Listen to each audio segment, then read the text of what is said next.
बिहार के साबिक deputy CM Tejashwi Yadav ने आज प्रेस कॉन्फ्रेंस की। इस दौरान तेजस्वी यादव ने कहा कि पूरे बिहार में उन्होंने यात्रा की। जन विश्वास यात्रा के दौरान हर जगह लोगों की दुआएं मिली। पटना में जन विश्वास रैली का इनेकाद भी हुआ, जिसमें लाखों लोग आए थे।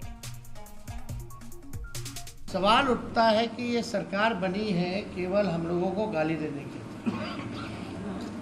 कोई भी एक निर्णय जो है ये सरकार ले नहीं पा रही। जिस हिसाब से हम लोगों ने 17 महीने में निर्णय लिया, ऐतिहासिक निर्णय लिया, जाति आधारित गणना कराया, आरक्षण के सीमाएं जिस हिसाब से बढ़ाई, नौकरियों की बात करते थे, देर रात बजे जाकर के अस्पताल में हम लोग छापा मारते थे, तो कहीं भी जो मौजूदा सरकार में लोग जो बैठे हैं उनका इंटरेस्ट जो है,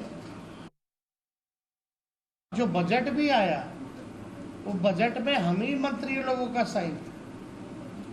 जो केवल भाजपा के वित्त मंत्री जो हैं वो पढ़े, वो हम ही लोगों का काम का गुणगान जो है वो लोग कर रहे थे। ये बजट में देखें तो कैबिनेट में सबसे ज़्यादा मंत्री राष्ट्रीय जनता दल के कोटे के थे, कांग्रेस के थे। तो हम ही मंत्रियों का साइन जो हम ही लोगों ने भेजा।